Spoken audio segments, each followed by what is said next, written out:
కొంతకాలం నుంచి టీడీపీ వ్యవహారాల మీద చంద్రబాబు వైఖరి మీద తీవ్ర వ్యతిరేకతతో ఉన్న కేశినేని నాని సారు మొన్న తిరువూరు ఘటనతోని ఇక దాదాపు టీడీపీని వీడినట్టే అయింది.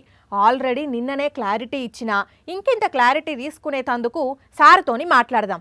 కేశినేని సార్ టీడీపీని వీడినట్టేనా? ఇక ఆహా చెప్పారు, కాకపోతే మరింత క్లారిటీ కోసమని అడుగుతున్నాను సార్. చెప్తాను.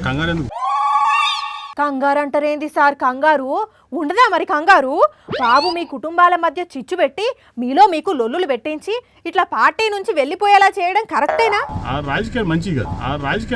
బాబు చేసే ఆ రాజకీయం మంచిది కాదని మా కంగారు. అర్థమైంది సార్, మీరనే ఆ దొంగ ఎవరనేది. అలాంటి దొంగ బుద్ధి ఉన్నది కాబట్టే మీలాంటి వాళ్ళను పార్టీ నుంచి వెళ్ళగొడుతున్నారు. బాధ అనిపిస్తున్నదా సార్?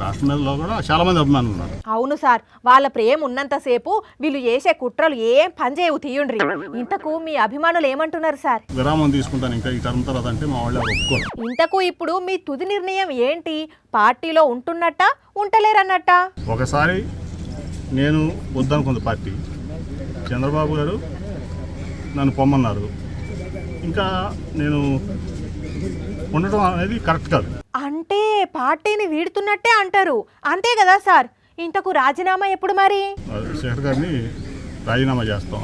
ఆయనతో అదే రోజు ఆమోదింపు చేసుకుని అప్పుడు పార్టీకి రాజీనామా చేస్తాం. మరి ఇంతకు మీ నెక్స్ట్ ప్లాన్ ఏంటి నాన్నగారు? మా వాళ్ళందరితో కూర్చుని వాళ్ళందరూ ఏ నిర్ణయం తీసుకుంటే వాళ్ళకి ఫాలో అవుతుంది. నా సొంత నిర్ణయం ఏం లేదు దీంట్లో. ఆల్ ద బెస్ట్ సార్, మంచి నిర్ణయం తీసుకుంటారు అని మీ అభిమానులందరూ ఆశిస్తున్నారు. ఉంటే సార్ ఇక